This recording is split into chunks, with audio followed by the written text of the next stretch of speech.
Terminal bus Transjakarta sore itu berlangsung seperti biasa, hiruk-pikuk para penumpang yang terburu-buru pulang, pedagang minuman yang memanggil-manggil pembeli, dan suara klakson bus yang bersahutan. Namun suasana yang biasanya ramai itu seketika berubah ketika sekelompok pria bertubuh besar memasuki area terminal dengan langkah berat. Orang-orang mulai melambatkan aktivitas mereka, menoleh dengan raut takut, seakan firasat buruk sedang berjalan ke arah mereka.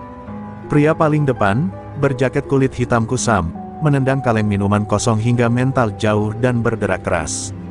Bukan karena kesal, tapi murni karena ingin menunjukkan bahwa mereka adalah ancaman baru di tempat itu. Pedagang yang melihat kejadian itu buru-buru menunduk, merapikan dagangannya dalam diam, berharap mereka tidak menjadi sasaran awal.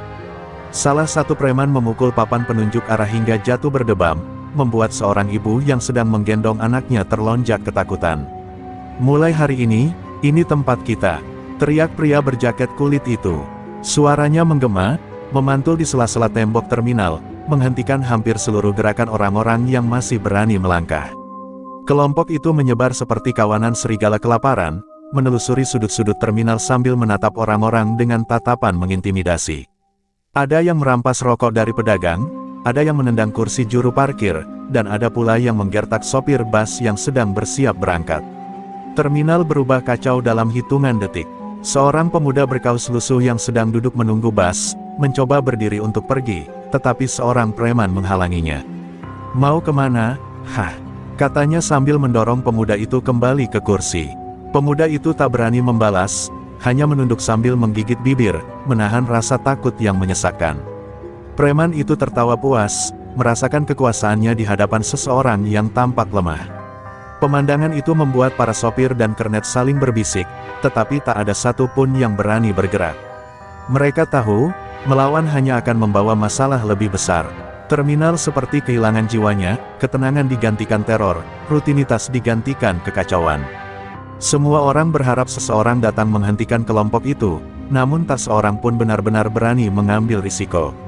Raga, pemimpin kelompok preman baru itu, berdiri di tengah terminal sambil memandang sekeliling dengan senyum angkuh. "Lihat, bahkan tempat ramai seperti ini pun bisa kami kuasai dalam beberapa menit," ucapnya lantang. Kata-katanya menusuk ke dalam hati setiap orang yang mendengarnya, seakan menyatakan bahwa tidak ada lagi harapan bagi terminal itu untuk kembali aman. Saat matahari mulai tenggelam, warna jingga langit seolah mencerminkan suasana muram di terminal. Orang-orang yang biasanya tersenyum kini hanya bisa menatap dengan kecemasan yang terdesak. Terminal yang dulu menjadi tempat persinggahan penuh harapan kini terasa seperti tempat asing yang kelam. Dan tanpa ada yang menyadarinya, kedatangan para pengacau itu baru permulaan dari perubahan besar yang akan mengguncang tempat itu. Sore berubah menjadi malam, namun terminal masih diselimuti ketegangan akibat ulah kelompok Raga. Lampu-lampu neon yang biasanya memberi kesan hangat justru tampak redup, seakan ikut menyaksikan bagaimana tempat itu diambil alih tanpa perlawanan. Raga berdiri di tengah terminal dengan merasa paling berkuasa, sementara anak buahnya berkeliaran memeriksa setiap sudut seakan sedang menandai wilayah baru mereka. Dengan langkah santai namun penuh kesombongan, Raga memeriksa kios-kios pedagang kecil. Ia menepuk-nepuk meja salah satu pedagang minuman yang gemetar ketakutan. "Mulai malam ini, kamu bayar ke kami. Mingguan," katanya sambil tersenyum penuh ancaman. Pedagang itu mengangguk cepat, tak berani menatap wajah Raga, hanya bisa berharap tidak dipukul atau dirusak dagangannya. Di sisi lain terminal, dua preman lain memerintahkan para sopir bus untuk menyerahkan uang setoran keamanan. Sopir-sopir yang sudah kelelahan hanya bisa pasrah. Mereka tahu protes hanya akan berujung pada kekerasan, dan pekerjaan mereka terlalu bergantung pada keselamatan yang tidak pernah terjamin. Terminal terasa seperti kandang di mana harapan dikurung dalam ketidakberdayaan. Seorang kernet muda mencoba memberanikan diri bersuara, "Bang, kami cuma kerja cari makan, jangan." Belum selesai ia bicara, sebuah tamparan keras mendarat di pipinya. Preman itu mendekatkan wajahnya dan berkata, "Kalian makan karena kami izinkan." Ingat itu, suasana menjadi semakin mencekam. Bahkan udara malam terasa berat seperti menahan ketidakadilan yang menggantung. Raga lalu menaiki sebuah meja kosong, memandang seluruh terminal seperti raja melihat kerajaan barunya. "Dengarkan semua," teriaknya lantang. "Mulai hari ini sampai kapanpun, terminal ini berada di bawah kekuasaan kami. Tidak ada yang bisa menghalangi. Suaranya menggema, menegaskan bahwa kekacauan yang terjadi bukan sekadar ulah satu hari, tapi awal dari teror panjang yang ia ingin bangun. Beberapa preman tertawa puas, namun bagi orang-orang terminal, itu adalah kalimat yang mengiris hati. Mereka saling berpandangan, namun tak seorang pun berani memberi perlawanan. Ada yang mulai menangis diam-diam, ada yang memilih memeluk barang dagangannya seakan itu satu-satunya pelindung. Terminal yang selama ini hidup dari keberanian kecil orang-orang sederhana kini dikuasai ketakutan. Tak jauh dari tempat Raga berdiri, seorang petugas keamanan tua mengamati dari kejauhan, tangan gemetar menggenggam handi talki. Ia ingin melapor, namun ia tahu jumlah mereka tak sebanding dan bisa berakhir tragis. Apa dunia sudah segelap ini? Gumamnya lirih. Malam itu bukan hanya terminal yang direbut, tapi harga diri banyak orang ikut diremukkan. Namun di balik semua itu, ada satu hal yang tidak diketahui Raga maupun anak buahnya, kekuasaan yang mereka sombongkan masih rapuh. Mereka merasa telah menaklukkan terminal, padahal kenyataannya mereka baru mengetuk pintu wilayah yang selama ini memiliki penguasa lebih besar, penguasa yang diam, menunggu waktu tepat untuk muncul. Dan malam itu, tanpa mereka sadari, langkah mereka membawa mereka lebih dekat pada kehancuran. Malam semakin larut, namun kelompok Raga tidak menunjukkan tanda-tanda akan berhenti.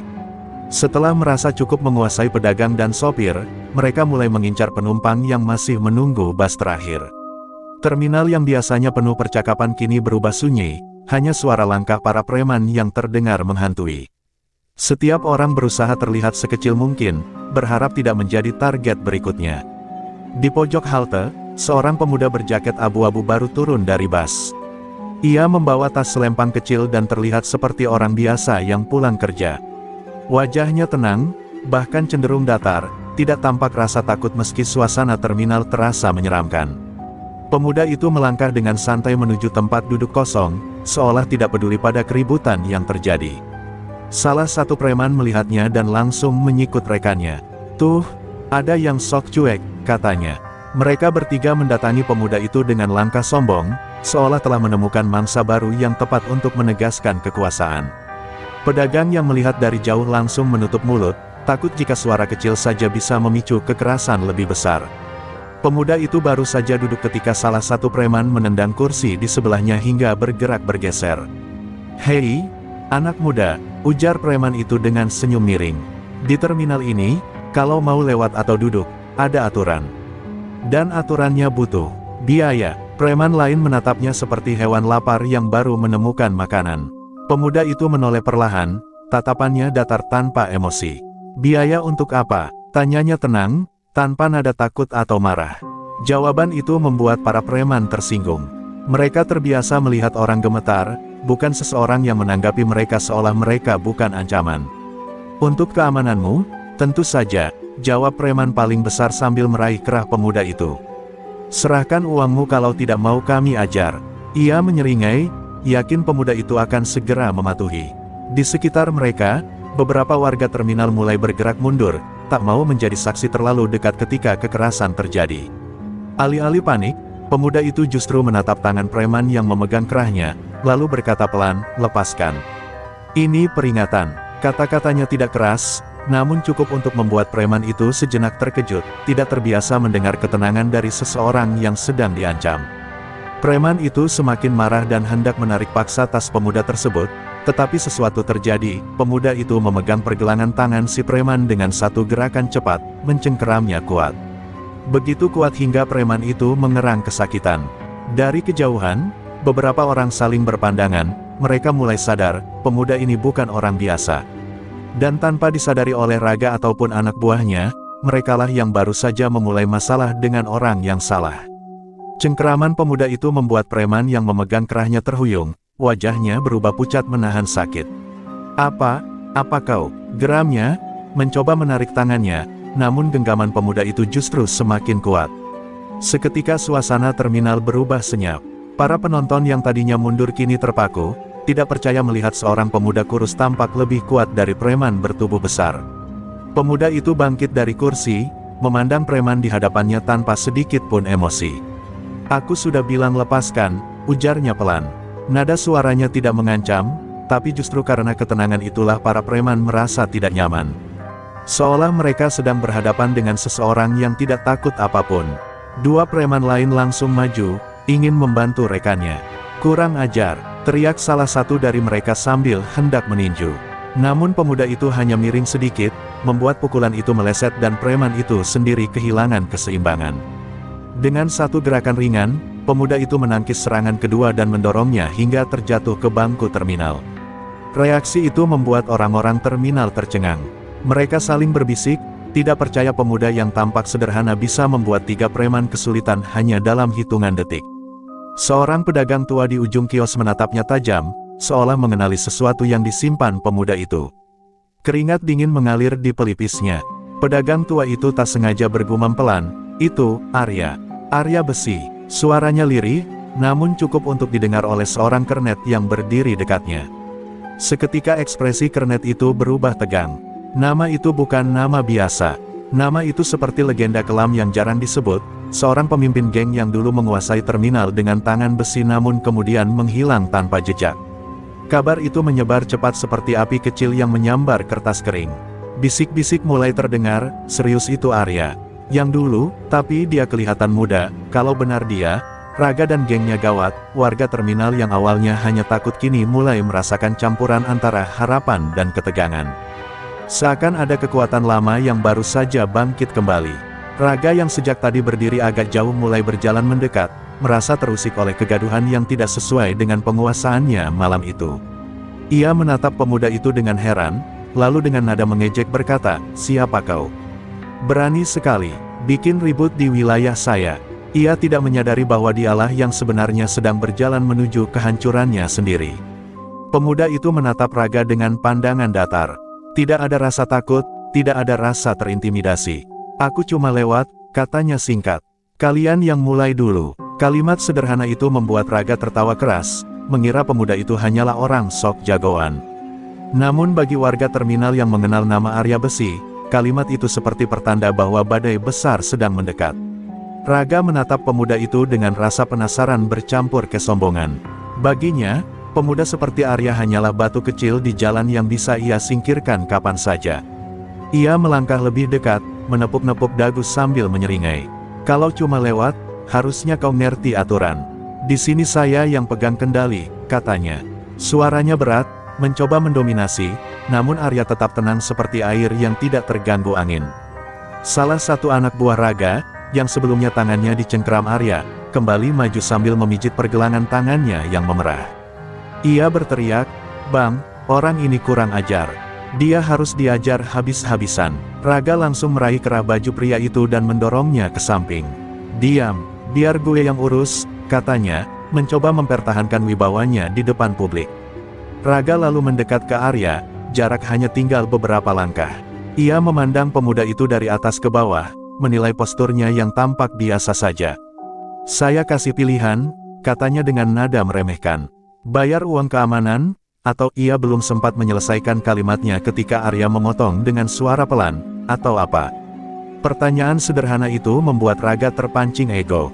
"Atau saya bikin kau nyesel datang ke terminal ini," teriaknya. Ia kemudian mencoba merampas tas Arya dengan cepat.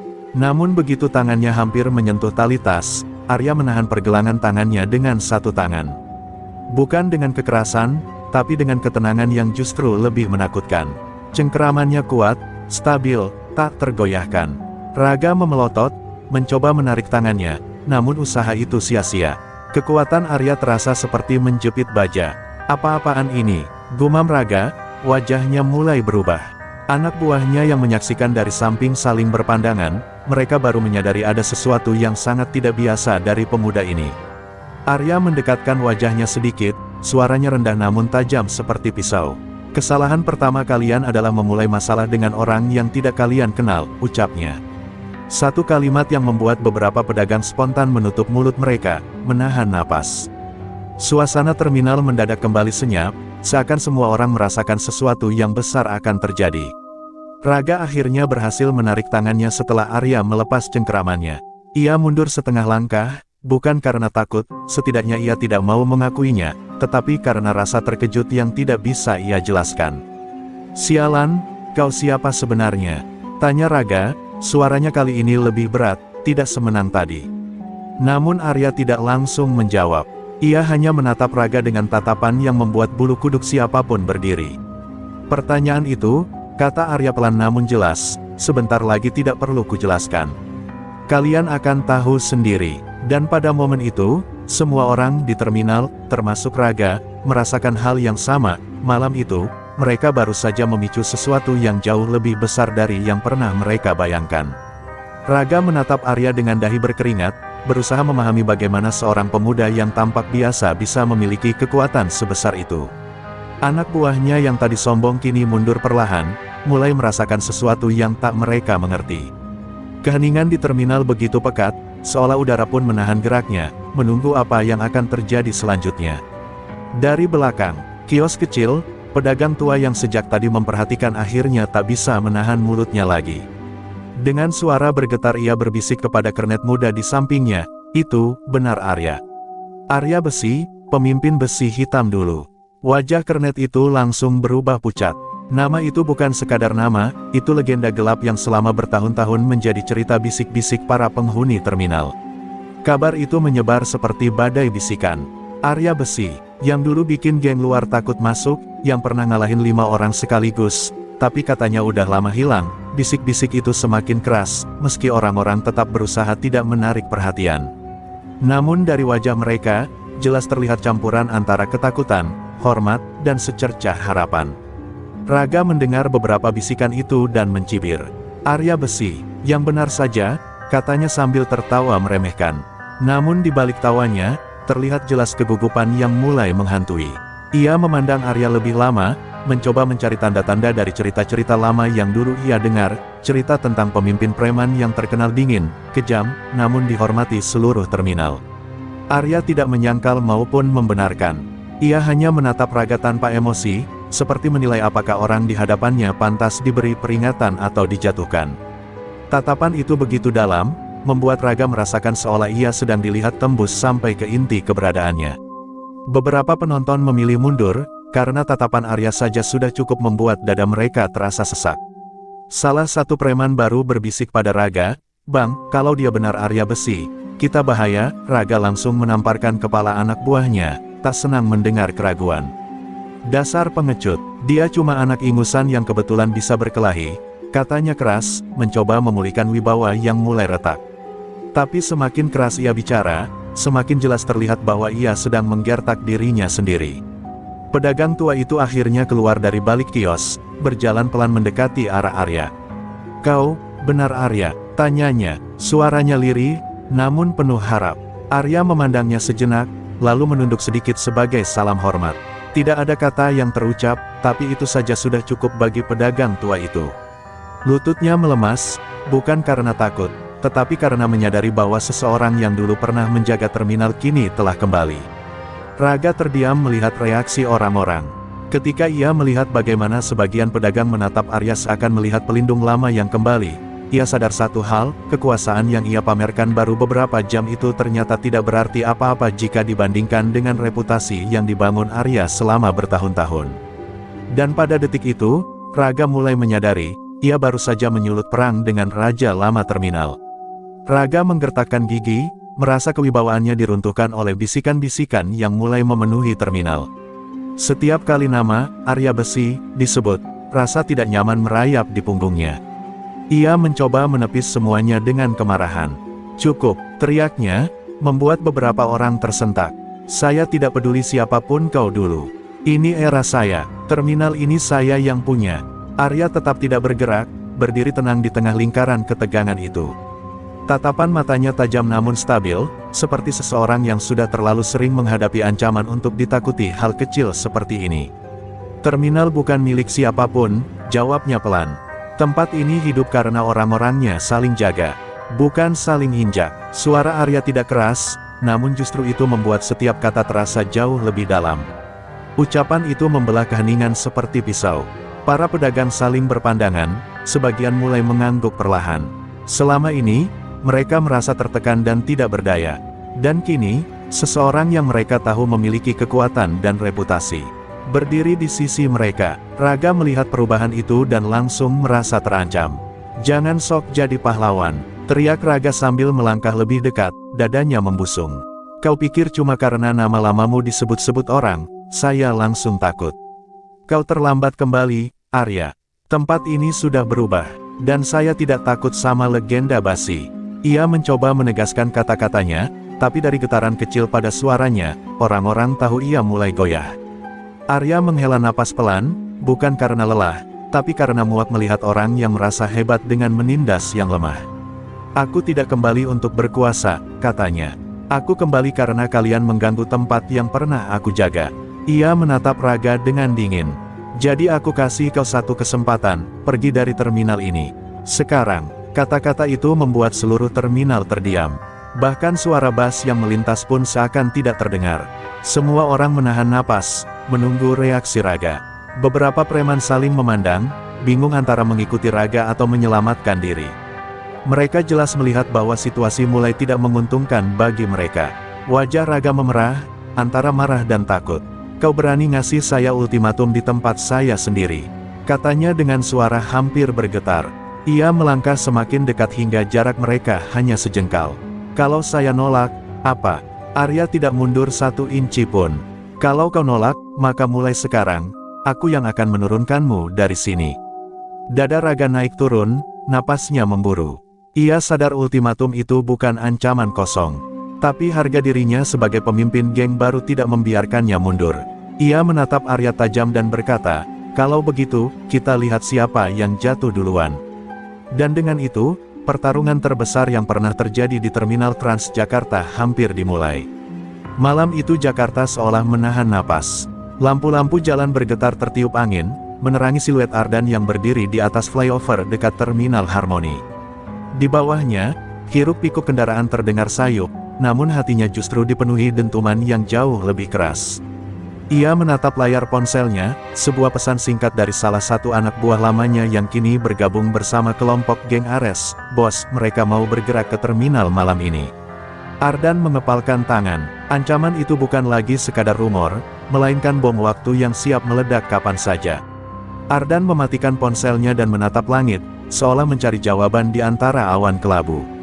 Ingatan-ingatan lama kembali membanjiri kepalanya, masa ketika terminal Harmoni kacau tanpa kendali, ketika darah dan teriakan adalah pemandangan sehari-hari, ketika ia sendiri menjadi raja dari kekacauan itu. Namun kini, setelah ia mencoba memperbaiki keadaan, ada pihak yang ingin meruntuhkan semuanya. Tidak bisa, gumamnya pelan. Bukan kali ini. Di kejauhan, langkah kaki seseorang mendekat. Ardan tak menoleh, tetapi ia tahu persis suara itu. Riko, mantan tangan kanan Ardan, kini pengkhianat paling berbahaya yang pernah ia miliki. Gue pikir lo bakal kabur, ucap Riko sambil menyandarkan diri di pagar flyover. Ternyata masih punya nyali buat nongol. Ardan tetap diam, namun aura dinginnya menyelimuti udara. Pertemuan itu bukan kebetulan, Riko sengaja menemuinya, mungkin untuk mengukur seberapa siap dia menghadapi serangan yang akan datang. Lo lupa siapa yang ngajarin gue semua ini, lanjut Riko dengan nada mengejek. Terminal itu bukan milik lo lagi, dan dunia berubah, dan lo cuma bayangan masa lalu. Kata-kata itu seperti pisau yang melukai, tetapi Ardan sudah sejak lama belajar menahan rasa sakit. Ia menatap Riko dengan tatapan nan tajam, seperti serigala yang melihat musuhnya mencoba merebut wilayah. Kalau lo ngerasa cukup kuat, Ardan akhirnya berbicara, nada suaranya datar namun tegas, kenapa lo masih repot datang ke gue? Pertanyaan itu membuat Riko tercekat sejenak. Ardan melanjutkan, karena lo tahu, tanpa jatuhin gue dulu, lo gak akan pernah bisa punya terminal itu. Kata-kata Ardan menghantam tepat sasaran, membuat senyum angkur Riko hilang seketika. Riko mendekat, hanya berjarak 1 langkah di depan Ardan. Angin malam meniup rambut keduanya yang berantakan. Gue datang buat kasih lo kesempatan terakhir, bisik Riko. Keluar dari permainan ini, sekarang, sebelum semua orang lo jadi tumbal. Ardan tertawa kecil, tawa pendek yang penuh sinisme, penuh luka, dan penuh kemarahan yang sudah lama ia pendam. Kesempatan terakhir, Ardan menatap lurus ke mata Riko. Lo yang butuh kesempatan. Pertemuan itu berakhir tanpa serangan, tetapi ketegangan di udara begitu pekat seolah kedua dunia sudah saling berhadapan, siap saling menghancurkan. Riko pergi tanpa menoleh, meninggalkan jejak ancaman yang masih menggantung. Ardan berdiri mematung, namun kepalanya kini dipenuhi keputusan yang tak bisa ia tarik kembali. Jika malam ini geng Ares bergerak, maka perang di Terminal Harmoni tak bisa lagi dihindari. Ardan mengambil napas panjang, lalu mengeluarkan ponselnya sekali lagi. Jemarinya mengetik cepat, siapkan semua orang. Kita kunci terminal malam ini. Mulai sekarang, gak ada yang lewat tanpa izin gue. Setelah mengirim pesan itu, ia memasukkan ponsel ke kantong dan berjalan menuruni tangga flyover. Langkahnya mantap, tegas, dan berat, seperti seorang pemimpin yang siap kembali ke singgasananya. Terminal bukan hanya tempat, terminal adalah wilayahnya, rumahnya, dan tak seorang pun akan merebutnya tanpa perlawanan. Terminal Harmoni tampak berbeda malam itu. Lampu-lampu yang biasanya temaram kini menyala terang, memantulkan bayangan tajam dari setiap sudut halte dan jalur bus. Para pedagang yang tersisa merasakan sesuatu yang tidak biasa, udara dingin yang menandakan akan ada sesuatu yang besar terjadi. Ardan berdiri di tengah area parkir bus, dikelilingi oleh anak buah lamanya yang selama ini ia biarkan bekerja tanpa banyak komando. Kini, wajah mereka kembali tegang, kembali seperti dulu saat Ardan masih memimpin barisan besi. Mulai malam ini, kita tutup semua akses, ucap Ardan dengan suara berat. Semua orang mengangguk tanpa protes. Di bagian utara terminal, Farel dan dua kelompok kecil sudah bersiaga. Mereka ditempatkan di jalur masuk utama, memastikan tak ada kendaraan atau orang mencurigakan yang bisa bergerak bebas. Sementara itu, di bagian selatan, Doni dan tim lamanya menutup akses belakang yang terkenal sepi, namun sering digunakan para preman dari luar terminal untuk menyelinap. Setiap anggota geng Ardan bergerak terkoordinasi, seolah insting lama mereka kembali bangkit setelah sekian lama tersembunyi. Meski persiapan mereka terlihat matang, Ardan tahu geng Ares bukanlah musuh biasa. Mereka adalah kelompok baru yang penuh darah muda, keras kepala, dan dipimpin oleh pemuda berbahaya bernama Rico, pengkhianat yang dulunya ia percayai. Mereka gak akan menyerang dari depan, gumam Ardan sambil menatap gelapnya jalanan seberang. Mereka selalu cari celah. Insting itu membuatnya gelisah, tidak seperti dulu ketika ia menghadapi musuh manapun dengan kepala dingin. Farel mendekat dengan langkah cepat. Bos, anak-anak sudah siap semua. Tapi, ia ragu sejenak sebelum melanjutkan. Geng Ares terlihat dari kejauhan. Mereka banyak, jauh lebih banyak dari yang kita perkirakan. Wajah Ardan mengeras. Ia menatap ke arah luar terminal, memeriksa bayangan-bayangan gelap yang berkumpul di pinggir jalan. Pemandangan itu mengingatkan dirinya pada masa ketika kekacauan pernah menguasai tempat ini, dan ia tahu ia tidak boleh membiarkan sejarah itu terulang. Bilang ke semua orang, jangan panik, ucap Ardan tegas. Selama gue di sini, gak ada satupun dari mereka yang bisa nginjekin terminal ini. Kalimat itu bukan sekadar perintah, melainkan sumpah. Sumpah seorang pemimpin yang pernah jatuh, namun kini kembali berdiri demi mempertahankan wilayah yang sudah ia bayar dengan darah dan waktu. Anak buahnya mengangguk mantap, meski ketakutan jelas terlihat di wajah beberapa dari mereka. Tidak lama setelah itu, suara derap langkah terdengar dari kejauhan, suara banyak orang bergerak serempak. Geng Ares mulai mendekat, semakin dekat, semakin terlihat jelas betapa besar kekuatan mereka malam itu. Lebih dari 30 orang datang, membawa potongan besi, rantai, dan benda-benda lain yang bisa menjadi senjata. Terminal mulai terasa mencekam, seakan udara tiba-tiba mengecil. Ardan berdiri di depan barisannya. Tidak ada rasa gentar di matanya. Justru sebaliknya, ada bara kemarahan yang sejak pertemuannya dengan Rico terus menyala tanpa padam. Ketika siluet-siluet geng Ares sepenuhnya memasuki area terminal, Ardan maju satu langkah.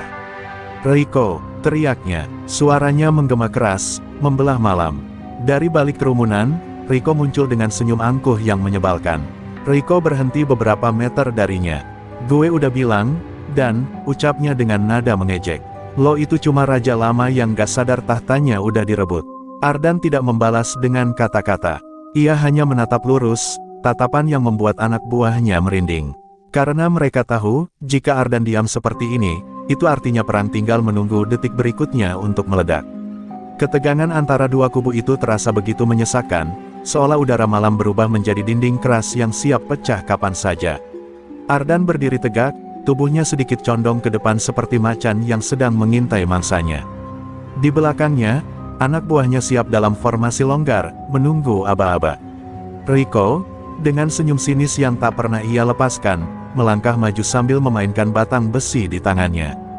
"Gue kasih satu kesempatan terakhir buat lo mundur," ucap Rico ringan, seolah ia sedang menawarkan pilihan sederhana, bukan ancaman perang. Ardan perlahan membuka jaketnya, menyingkapkan luka-luka lama yang sudah sembuh namun masih terlihat samar. "Lo gak ngerti, Rick," gumamnya pelan namun jelas. "Terminal ini bukan cuma tempat. Ini rumah." Suaranya menggema, membuat anak buah di belakangnya semakin mantap berdiri. Rico membalas dengan tawa pendek. Rumah ini bakal jadi puing kalau lo tetap keras kepala." Kata-kata itu terasa seperti bensin yang disiramkan ke bara di dada Ardan. Tiba-tiba, dari arah belakang kubu Rico, seorang anak buahnya melempar batu besar ke arah rombongan Ardan. Batu itu menghantam salah satu anak buah Ardan dan membuatnya jatuh tersungkur sambil memegangi kepala yang berdarah. Hening sedetik setelah itu terasa seperti jeda sebelum ledakan besar. Semua orang menatap Ardan, menunggu apakah ia akan membalas atau menahan diri. Tapi Ardan tidak menunggu lama. Ia maju satu langkah dan berkata lirih, "Kalian minta perang, kalian dapat perang." Benturan pertama pecah dalam hitungan detik. Geng Ares menyerbu dengan suara teriakan keras, berlari membawa rantai, kayu, dan apapun yang bisa dijadikan senjata. Anak buah Ardan tidak mundur sedikit pun, mereka bergerak seperti gelombang balasan yang kuat, menahan serangan dengan formasi rapat. Tubuh-tubuh menabrak, suara besi menghantam tulang terdengar bersahutan, dan jeritan bergema di antara bayang-bayang lampu terminal. Ardan menerjang langsung ke arah Rico. Setiap langkahnya penuh amarah yang menumpuk sejak malam pertemuan di flyover. "Lo berani sentuh orang gue," desis Ardan. Ia mengayunkan pukulan keras ke rahang Rico. Rico terhuyung, namun tertawa sambil menghapus darah di bibirnya. "Akhirnya," teriaknya, "ini yang gue tunggu." Keduanya berbaku hantam, tanpa ragu, seolah pertarungan itu adalah takdir yang tak bisa mereka hindari. Di sisi lain terminal, Farel dan Donnie berusaha menahan gelombang serangan dari anak buah geng Ares. Mereka berdua bertarung dengan sengit, namun jumlah musuh terlalu banyak. Sesekali terdengar suara kaca pecah ketika salah satu sisi kios terminal terkena hantaman. Beberapa pedagang yang masih berada di dalam area hanya bisa bersembunyi sambil menahan napas, berharap kekacauan itu segera berakhir atau setidaknya menjauh dari tempat mereka. Meski kalah jumlah, anak-anak Ardan bertarung dengan keteguhan yang berbeda. Mereka tidak sekadar mempertahankan terminal, mereka mempertahankan pemimpin yang pernah membawa mereka keluar dari masa kelam. Ardan, meski fokus pada pertarungannya sendiri, sesekali menoleh memastikan barisan belakangnya tidak runtuh. Ia melihat ketegangan itu, melihat bagaimana beberapa dari mereka mulai kewalahan. Namun itu justru membuat amarahnya semakin membara. Saat pertarungan mencapai puncaknya, sirene polisi terdengar samar dari kejauhan. Namun baik Rico maupun Ardan tidak memedulikan hal itu. Di tengah dentuman dan teriakan, dua pemimpin geng itu saling menatap, tubuh dipenuhi luka, napas berat, dan mata menyala penuh dendam. "Ini baru awalnya, dan..." teriak Rico. Ardan mengangkat kepalan tangannya sekali lagi. "Kalau ini awalnya, gue pastiin lo gak bakal lihat akhirnya." Dan dengan itu, babak baru pertarungan dimulai. Sirene polisi makin jelas terdengar, namun suara itu tidak membuat kedua kubu berhenti, justru membuat semua orang semakin kalap, seakan mereka tahu waktu untuk bertarung tinggal sedikit. Di tengah pusaran kekacauan itu, Ardan maju dan menghantamkan lututnya ke perut Rico, membuat lawannya jatuh berlutut. Tapi belum sempat Ardan mengejar, dua orang geng Ares langsung menyerbu dari samping. Ardan menangkis serangan mereka dengan cepat, meski tubuhnya mulai terasa berat akibat pukulan sebelumnya. Namun tatapannya tetap sama, tajam dan penuh amarah yang tak bisa dihentikan. Di sisi terminal, Farel semakin terdesak. Darah mengalir dari pelipisnya, namun ia terus berdiri di depan pintu masuk utara. "Jangan biarin mereka masuk lebih jauh," teriaknya. Donnie datang membantu, melompat menendang salah satu anggota geng Ares yang membawa rantai panjang. Tapi jumlah lawan tidak berkurang, gelombang kedua dari kelompok Rico muncul dari arah samping, membuat pertarungan semakin brutal dan tak seimbang. Farel menelan ludah, sadar mereka mungkin tak bisa mempertahankan posisi lebih lama. Di tengah hiruk-pikuk itu, Rico bangkit dengan langkah terhuyung. Tatapannya berubah, lebih liar, lebih gelap. Ia mengeluarkan pisau lipat dari sakunya, memperlihatkannya pada Ardan tanpa rasa ragu. "Gue udah muak bermain adil," ucapnya rendah. Ardan menatap tajam, tetapi tubuhnya refleks menegang. Ia tahu, pertarungan tanpa senjata berbeda dengan pertarungan dengan pisau. Namun melihat darah Farel, melihat anak buahnya jatuh satu demi satu, Ardan sudah melewati batas untuk takut. Rico menerjang dengan pisau terarah ke dada. Ardan menepis, namun ujung pisau itu sempat menggores lengan kirinya cukup dalam hingga meneteskan darah. Ardan mundur setengah langkah, napasnya berat. Sementara Rico kembali tersenyum bengis. Lo mulai pelan, dan, ejeknya. Apa lo takut masa lalu lo kebuka lagi? Kata-kata itu membuat Ardan terpaku sesaat, karena hanya mereka berdua yang tahu apa yang pernah terjadi bertahun-tahun lalu, ketika terminal ini masih menjadi neraka yang sesungguhnya. Di belakang Ardan, seorang anak buahnya berteriak keras saat dihantam besi panjang, membuat Ardan menoleh sekilas. Teriakan itu seperti cambuk yang mengingatkannya bahwa ia tidak bisa fokus hanya pada satu lawan. Ia harus menjaga semuanya, anak buahnya, terminal ini, dan nama yang selama ini ia coba bersihkan. Dengan sisa tenaga, ia melemparkan tendangan putar yang menghantam tangan Rico, membuat pisau itu terlepas dan meluncur ke lantai terminal dengan bunyi klang yang menggema. Rico mundur beberapa langkah, wajahnya memerah menahan sakit. Namun sebelum Ardan sempat mengambil keuntungan, 3 anggota geng Ares melompat menghalangi jalannya. Serangan beruntun membuat Ardan terpukul mundur, hingga punggungnya menghantam tembok halte yang retak. Napasnya memburu, namun matanya tak kehilangan fokus. "Bos, mundur dulu," teriak Doni dari kejauhan. Namun Ardan tidak bisa mundur. Mundur berarti mengorbankan terminal. Mundur berarti membiarkan Rico menang. Saat itu, suara keras terdengar dari pintu selatan terminal, suara pecahan kaca yang jatuh berhamburan. Kelompok lain dari geng Ares berhasil menembus pertahanan belakang dan kini masuk lebih dalam dari arah yang tidak mereka jaga. Beberapa anak buah Ardan terkejut dan hampir terjepit di dua sisi. Panik mulai menyebar. Terminal yang mereka jaga mati-matian kini terkepung dari semua arah, seolah mereka berada dalam perangkap yang tak disadari. Ardan menyadari situasi berubah dari buruk menjadi berbahaya. Dengan napas terengah, ia mengangkat suaranya sekeras mungkin. "Semua anak gue, satu formasi, tengah terminal, sekarang." Suaranya menggema keras menggetarkan seluruh area. Meski terluka, meski ketakutan, anak buahnya mulai berkumpul satu persatu di tengah terminal, membentuk lingkaran pertahanan. Ardan berdiri di bagian paling depan lingkaran itu, menatap Rico dengan tatapan yang tidak lagi hanya marah, tetapi siap mempertaruhkan apapun. Terminal kini bukan sekadar tempat bentrokan, ini adalah arena penentuan siapa yang akan menjadi raja sebenarnya. Tengah terminal kini menjadi arena pertempuran yang berbeda. Lampu-lampu yang berkedip, asap tipis dari kios yang roboh, dan suara langkah tergesa dari kedua kubu yang terus mendekat membuat suasana seperti neraka yang baru dibuka pintunya. Anak buah Ardan membentuk lingkaran rapat, saling melindungi punggung masing-masing. Ardan berdiri di depan mereka dengan tubuh penuh luka, namun sorot matanya tetap seperti baja yang tak bisa ditembus. "Jangan ada yang goyah," ucapnya pelan. Suaranya tak tinggi, tapi cukup untuk membuat semua orang menegakkan badan. Geng Ares kini menyebar di pinggir lingkaran, mengelilingi mereka seperti kawanan serigala yang siap menerkam mangsa. Rico berdiri paling depan, wajahnya semakin bengis, bahkan hampir tak terlihat seperti manusia yang pernah ia kenal. "Lihat tuh, dan lo dikelilingi," katanya sambil mengepakkan tangan. "Lo pikir formasi bulat begini bakal nyelamatin lo?" Ardan menghela napas pelan, menahan rasa sakit di lengannya yang masih mengucurkan darah. "Gue gak butuh diselamatin," jawabnya.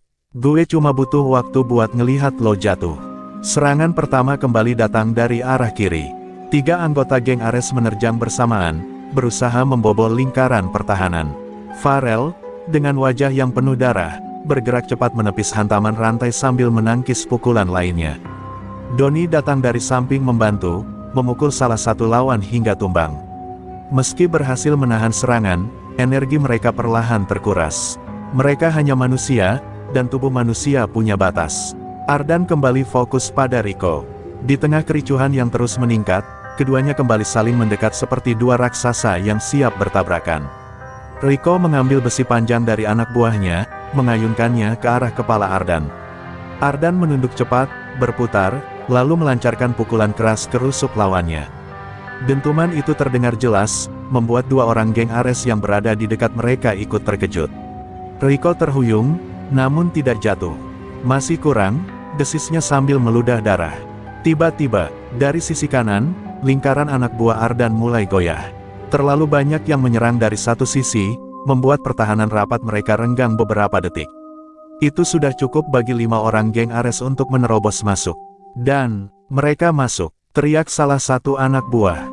Ardan menoleh cepat, sebuah keputusan yang membuat bahaya datang dari belakangnya. Rico memanfaatkan kelengahan itu, mengayunkan besi ke arah punggung Ardan. Namun sebelum besi itu menghantam, suara keras terdengar dari belakang. Donnie melompat, tubuhnya menghantam Ardan sehingga pukulan Rico meleset beberapa sentimeter. Besi itu malah menghantam tembok kaca halte dan memecahkannya berkeping-keping. Donnie jatuh tersungkur di lantai, mengerang kesakitan. Ardan menatapnya dengan mata membelalak. "Don!" teriaknya. Donnie hanya terkekeh lemah. "Maaf, bos, gue gak bisa lihat lo kena dari belakang." Kemarahan Ardan meledak. Ia menarik Rico dengan kekuatan penuh dan menghantamkan kepala lawannya ke tiang besi hingga suara dentumannya menggema keras di seluruh terminal. Beberapa anggota geng Ares yang melihat itu terpaku sesaat. Rico terjatuh, namun masih sadar, meski darah mengalir dari dahinya. "Gue belum selesai," katanya terbata. Ardan mendekat, suaranya rendah namun menggetarkan seluruh keberanian Rico. "Tapi gue udah selesai sama lo." Sementara Ardan dan Rico bertarung sengit, lingkaran anak buah Ardan terus bertahan meski hampir runtuh. Dari kejauhan, sirene polisi kini sudah sangat dekat, memantul di dinding terminal yang retak. Lampu biru merah mulai terlihat di pintu utama. Namun tak satu pun dari mereka, baik Ardan maupun Rico, berniat menghentikan pertempuran. Malam itu, sebelum pihak berwajib datang, satu hal harus diputuskan, siapa penguasa sejati terminal Harmony. Dan detik-detik terakhir itu kini berada di ujung pisau yang tak terlihat, keputusan hidup dan mati. Lampu biru merah dari mobil polisi mulai menyinari dinding terminal yang hancur, menciptakan bayangan-bayangan panjang yang membuat suasana semakin mencekam. Namun bagi Ardan dan Rico, dunia di sekitar mereka seolah menghilang. Yang tersisa hanya 2 tubuh yang saling berhadapan, 2 pemimpin geng dengan sejarah kelam yang saling mengunci. Napas Ardan berat, darah mengalir dari luka di lengannya. Rico tak lebih baik, wajahnya berlumuran darah, namun matanya masih menyala penuh kebencian. Perang di antara mereka belum selesai, dan waktu semakin sedikit. Sementara itu, lingkaran pertahanan anak buah Ardan semakin rapuh. Farel, yang masih berusaha menjaga sisi kiri, terjatuh setelah menerima pukulan keras dari salah satu anggota geng Ares. 2 orang musuh berusaha menerobos masuk, namun sisa anak buah Ardan mendorong mereka mundur dengan sisa tenaga. Mereka tidak lagi bertarung untuk wilayah, mereka bertarung untuk bertahan hidup sampai Ardan menang. Dan meski tubuh mereka gemetar, tak satu pun yang berniat mundur. Rico maju, menyerang dengan pukulan liar yang hampir mengenai pelipis Ardan. Ardan menghindar tipis, lalu menahan lengan Rico dan memutar tubuhnya, membantingnya ke lantai terminal. Suara benturan itu keras dan membuat beberapa anak buah Rico berhenti bertarung sejenak. Namun Rico bangkit lagi, meski tubuhnya goyah. "Gue udah siap mati buat rebut terminal ini," teriaknya dengan suara parau. "Sementara lo, cuma hidup di bayang-bayang masa lalu." Kata-kata itu menusuk dalam, lebih dalam dari semua pukulan dan luka yang Ardan terima malam itu. "Lo salah," jawab Ardan dengan suara rendah namun penuh keyakinan. "Gue nggak hidup di masa lalu. Gue cuma nggak biarin orang kayak lo ngubah terminal ini jadi tempat neraka lagi." Ardan menerjang, menghantam Rico dengan serangkaian pukulan cepat. Pukulan demi pukulan mendarat di dada, rahang, dan bahu Rico, membuat tubuh lawannya terpental ke belakang hingga menabrak bangku besi. Melihat pemimpinnya hampir tumbang, beberapa anggota geng Ares maju hendak membantu. Namun anak buah Ardan langsung memblokir mereka. Meski tubuh mereka sudah tidak kuat, mereka tetap berdiri menghadang. "Jangan ganggu bos kami," teriak Donnie yang kini bangkit sambil memegangi rusuknya yang memar.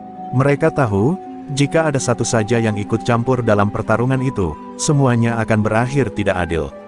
Dan malam itu, meski hidup dalam dunia kekerasan, mereka ingin pertarungan ini berakhir dengan kehormatan terakhir. Rico bangkit lagi, meski lututnya sudah goyah. "Gue nggak akan kalah sama lo," katanya sambil tersenyum getir. Ia mengambil potongan besi yang jatuh di dekat kakinya. Dengan sisa tenaga, ia mengayunkannya ke arah Ardan. Namun Ardan menangkap pergelangan Rico dengan kekuatan luar biasa, kekuatan yang lahir dari kemarahan, rasa sakit, dan tekad untuk melindungi tempat yang ia anggap rumah. Dalam satu gerakan cepat, Ardan memutar tangan Rico dan membantingnya kembali ke lantai. Sebuah dentuman keras terdengar saat tubuh Rico menghantam beton untuk kedua kalinya. Kali ini, Rico tidak bangkit. Ia hanya berusaha duduk, namun tubuhnya lunglai, napasnya terhenti-henti.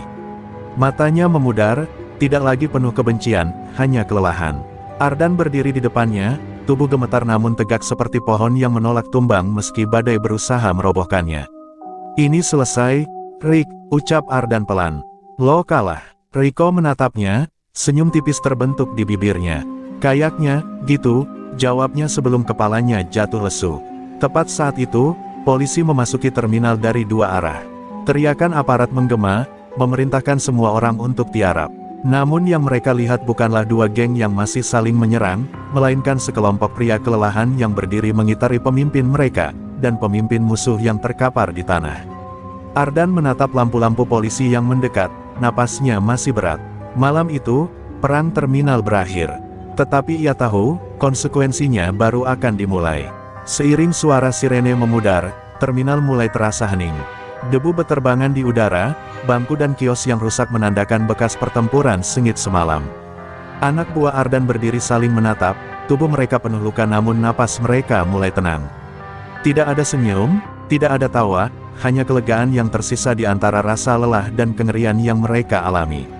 Ardan menatap terminal yang kini kembali sunyi, merasakan sedikit damai yang jarang ia rasakan sejak lama. Rico yang kalah kini dibawa oleh anak buahnya sendiri, terbaring lemah di salah satu sudut terminal. Ardan memperhatikannya sejenak, napasnya masih tersengal. Ia tahu, musuh itu pernah menjadi ancaman terbesar, namun malam ini, reputasi dan kekuatannya kembali menegaskan siapa yang berkuasa di terminal ini. Semua orang yang menyaksikan, baik pedagang maupun anak buah, mulai menyadari, terminal Harmoni tidak akan pernah sama lagi. Anak buah Ardan membantu menata kembali beberapa kios yang roboh, membersihkan sisa kaca pecah, dan menyingkirkan barang-barang yang berantakan. Setiap gerakan dilakukan dengan kesabaran, seolah pertempuran malam itu meninggalkan bekas yang lebih dalam dari luka fisik, bekas psikologis yang membutuhkan waktu untuk sembuh. Ardan berjalan di tengah terminal, matanya menatap setiap sudut, memastikan tak ada yang tersisa untuk mengancam kedamaian baru ini. Pedagang yang semalam bersembunyi kini mulai keluar dari balik meja dan kios mereka, menghela napas lega. Beberapa menunduk hormat kepada Ardan, sementara yang lain hanya menatapnya dengan rasa kagum dan takut bercampur aduk. Ia bukan lagi sekadar pemimpin geng, malam itu, ia telah membuktikan dirinya sebagai pelindung terminal. Suara-suara lirih muncul, membicarakan. Namanya di antara mereka, Arya Besi, kembali. Rico, meski kalah, masih duduk lemah sambil menatap Ardan. Tidak ada kata-kata ejekan atau ancaman lagi. Hanya tatapan kosong yang menandakan bahwa ia menerima kekalahan. Ardan mendekat, menatap lawannya dengan tenang. "Sekarang lo ngerti, Rick," katanya pelan. "Terminal ini bukan untuk dijajah. Ini tempat hidup orang-orang yang di sini. Jangan pernah ganggu lagi." Rico hanya mengangguk lemah, tubuhnya menggigil bukan karena takut, tetapi karena kekalahan yang pahit. Seiring fajar mulai menyingkapkan cahaya di langit Jakarta, suasana terminal menjadi lebih tenang. Bus mulai melintas, penumpang perlahan kembali menggunakan terminal, dan pedagang menata kembali dagangan mereka. Semua orang merasakan perubahan, sebuah ketenangan yang datang dari keberanian Ardan mempertahankan wilayahnya. Terminal yang semalam dipenuhi darah dan teriakan kini perlahan kembali menjadi tempat yang ramai namun damai. Anak buah Ardan berkumpul di tengah terminal, menyeka keringat dan darah dari wajah mereka. Meskipun lelah dan sakit, mereka tersenyum tipis, mengetahui bahwa mereka bertahan dan pimpinannya menang. Ardan berdiri di depan mereka, pandangan matanya jauh ke arah horizon. Ia tahu malam ini bukan hanya tentang pertarungan fisik, tetapi tentang mempertahankan martabat dan kekuatan yang telah dibangun selama bertahun-tahun. Terminal Harmoni akhirnya kembali aman. Meski bekas pertempuran masih terlihat jelas, ada rasa hormat dan ketenangan yang kini menguasai tempat itu. Ardan menatap seluruh terminal, napasnya dalam dan mantap. Ia tahu, kedamaian itu bukan hanya tentang ketiadaan pertempuran, tetapi tentang keyakinan bahwa siapapun yang berani mengganggu lagi, akan berhadapan dengannya dan anak buahnya. Terminal ini kini bukan hanya wilayah, tetapi rumah yang dijaga dengan tangan besi dan hati yang tak tergoyahkan. Beberapa hari setelah pertempuran sengit, terminal Harmoni mulai kembali ke rutinitasnya. Namun aura kekuatan Ardan tetap terasa di setiap sudut. Pedagang menatapnya dengan hormat, anak buahnya semakin solid, dan para preman dari luar mulai enggan mendekat. Malam-malam yang biasanya penuh dengan teror kini digantikan dengan ketenangan yang belum pernah ada sebelumnya. Ardan berdiri di tengah terminal, menatap lampu-lampu yang berkedip, merasakan energi yang berbeda, energi yang datang dari rasa hormat dan ketegasan yang baru ia tegakkan. Anak buahnya berkumpul di sekitar Ardan, membersihkan sisa-sisa pertempuran yang masih berserakan. Farel dan Doni terlihat berbicara pelan, namun sesekali menatap Ardan seakan ingin mendapatkan izin untuk langkah berikutnya. Ardan tersenyum tipis, menepuk bahu mereka satu persatu. "Kita sudah menaklukkan malam itu," katanya. "Sekarang waktunya menjaga apa yang sudah kita menangkan." Suara itu membawa ketenangan, namun juga memberi peringatan halus bagi siapapun yang mencoba mengganggu. Dari arah pintu masuk terminal, terdengar langkah-langkah hati-hati seorang pemuda baru yang ingin menguji keberanian.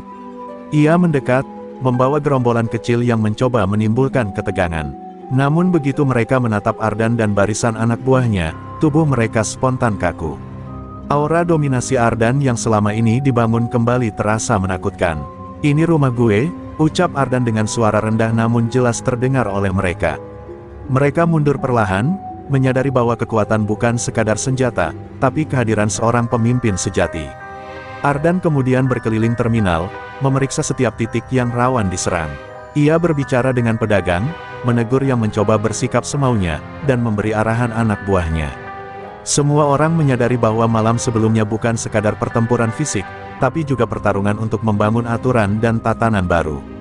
Terminal ini kini memiliki raja baru, dan semua pihak mulai menyadari siapa yang menegakkan hukum di wilayah itu. Malam semakin larut, namun Ardan tetap berdiri di depan terminal, tatapannya menembus kegelapan. Anak buahnya duduk di sekitarnya, beberapa masih membersihkan area yang rusak, sementara yang lain berjaga. Keheningan yang tercipta bukan karena takut, tapi karena hormat yang tulus. Ardan sadar, kekuatan seorang pemimpin bukan hanya ditentukan oleh kemampuan bertarung, tapi juga kemampuan menjaga wilayah yang dipercayakan padanya. Di sisi lain, Rico yang kalah sebelumnya kini duduk di satu sudut terminal, tubuhnya masih memar dan lesu. Ia menatap Ardan dari kejauhan, menyadari bahwa pertarungan itu lebih dari sekadar fisik. Ardan bukan hanya mengalahkannya, tapi juga menunjukkan bahwa terminal Harmoni kini berada di tangan seseorang yang tak akan mudah digoyahkan. Rico menunduk, menerima kekalahan dengan pahit. Ardan menatap terminal yang mulai sepi, napasnya berat namun mantap. Ia tahu kemenangan malam itu bukan akhir, tapi awal dari era baru di terminal Harmoni. Semua anak buahnya berdiri di belakangnya, bersiap menghadapi tantangan apapun yang mungkin datang. Mereka kini tidak hanya sebuah geng, tapi pengawal wilayah yang dipimpin oleh pemimpin yang telah menegakkan kedamaian melalui ketegasan dan keberanian. Terminal kini aman, dan Ardan berdiri sebagai simbol penguasa sejati. Lampu-lampu terminal yang berkedip seolah memberikan penghormatan padanya, sementara malam yang sebelumnya dipenuhi kekacauan kini digantikan dengan ketenangan. Ardan tahu, siapapun yang mencoba menantangnya lagi akan menghadapi dirinya dan seluruh anak buah yang setia. Terminal Harmoni bukan lagi wilayah biasa, ini adalah rumah, dan Ardan adalah raja yang tidak akan tergantikan. Minggu-minggu berlalu, terminal Harmoni kembali normal. Bus melintas tepat waktu, pedagang menata dagangan, dan para penumpang mulai merasa aman. Namun ketenangan itu hanyalah permukaan. Ardan, yang sejak malam kemenangan terus berjaga, merasakan sesuatu yang aneh. Ada bisikan dari lorong-lorong gelap terminal yang tidak biasa. Sesuatu sedang bergerak, sesuatu yang tidak ingin terlihat langsung, tapi cukup untuk mengganggu ritme ketenangan yang baru dibangunnya. Farel, yang selalu setia mendampingi, mendekati Ardan dengan wajah serius. "Bos, gue dengar ada kabar dari preman luar yang mulai mengincar terminal lagi. Lebih besar, lebih kejam dari sebelumnya." Ardan menatapnya, mata yang biasanya dingin kini menyala dengan waspada. "Berarti malam damai kita cuma sebentar," gumamnya pelan. Ia tahu, mempertahankan terminal tidak akan pernah sesederhana menjaga keamanan sehari-hari. Doni muncul dari sisi lain, membawa laporan anak buah yang sudah menelusuri pergerakan kelompok baru itu. "Mereka sudah mulai bergerak, bos. Kelompok ini bukan cuma preman lokal, mereka punya senjata, lebih rapi, dan lebih terorganisir daripada yang sebelumnya kita hadapi. Ardan mengangguk pelan, menelan ludah. Ancaman ini jauh lebih besar, dan satu kesalahan bisa menghancurkan kedamaian yang baru saja ia bangun dengan susah payah. Di sisi lain terminal, beberapa pedagang mulai panik. Mereka mendengar kabar bahwa kelompok baru ini bergerak cepat, dan tak ada yang tahu apa tujuan mereka. Ardan berdiri di tengah terminal, menatap sekeliling. Tatapannya tajam, memindai setiap lorong dan sudut. "Kita harus siap," ucapnya tegas. Anak buahnya, meski kelelahan dari pertempuran sebelumnya, mulai menyiapkan strategi, menata posisi, dan mengingat setiap taktik yang pernah mereka gunakan. Malam itu, Ardan berjalan ke pintu masuk utama, menyapa beberapa pedagang dan memastikan mereka tetap aman. Ia tahu, menghadapi ancaman baru bukan hanya soal kekuatan fisik, tapi juga kontrol psikologis. Terminal, ini bukan sekadar wilayah, tapi rumah bagi banyak orang yang mengandalkan ketegasan dan keberaniannya. Ia harus menjadi figur yang memberi rasa aman, bahkan ketika bahaya mengintai dari luar. Sementara itu, dari kejauhan, terlihat siluet kendaraan dan sosok-sosok gelap mulai bergerak mendekat ke terminal. Anak buah Ardan menahan napas, menatap Ardan untuk arahan. Ia mengangkat tangannya, memberi tanda siap.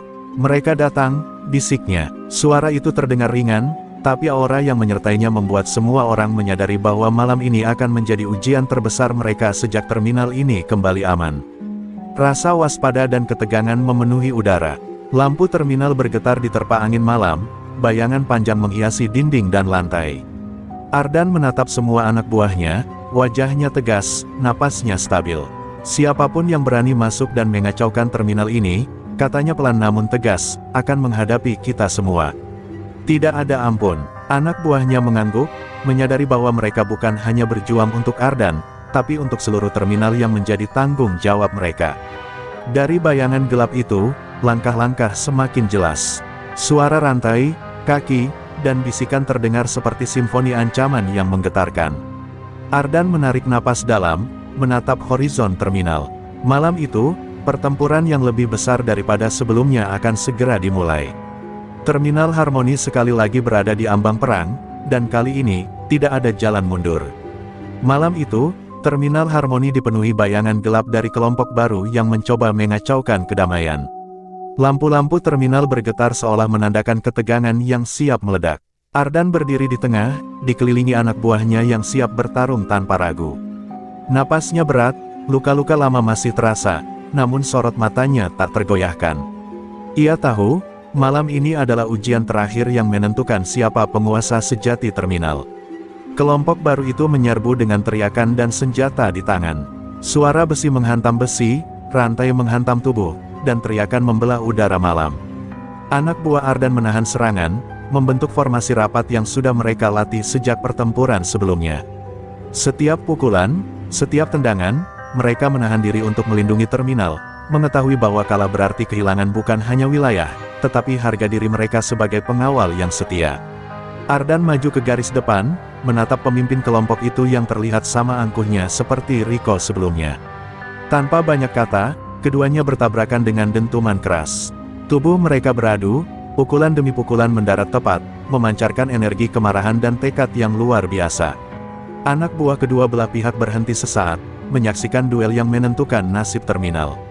Malam itu bukan sekadar pertarungan fisik, tapi pernyataan siapa yang berhak menguasai wilayah ini.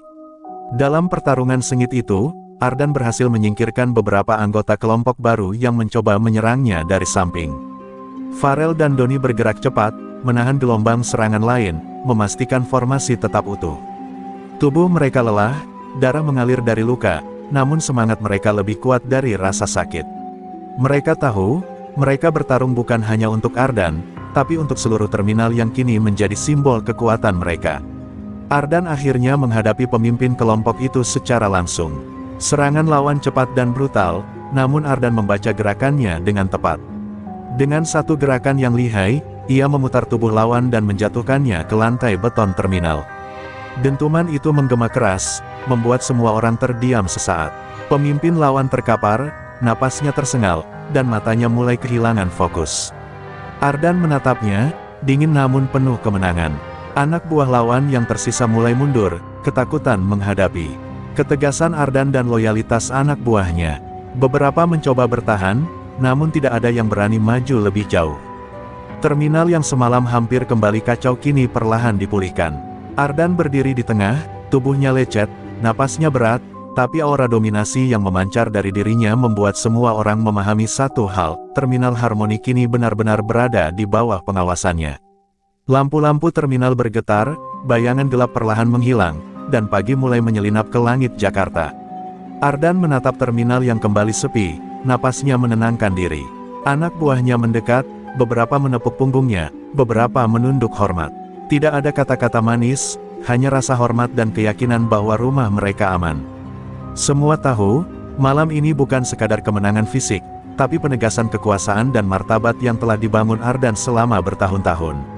Terminal Harmoni akhirnya benar-benar aman. Tidak ada yang berani mengganggu wilayah ini lagi. Ardan berdiri di tengah, menatap Cakrawala, napasnya berat namun mantap. Ia tahu, ancaman akan selalu ada, tapi malam ini ia telah menunjukkan siapa penguasa sejati. Terminal bukan hanya wilayah, bukan sekadar tempat berjualan atau transit, terminal ini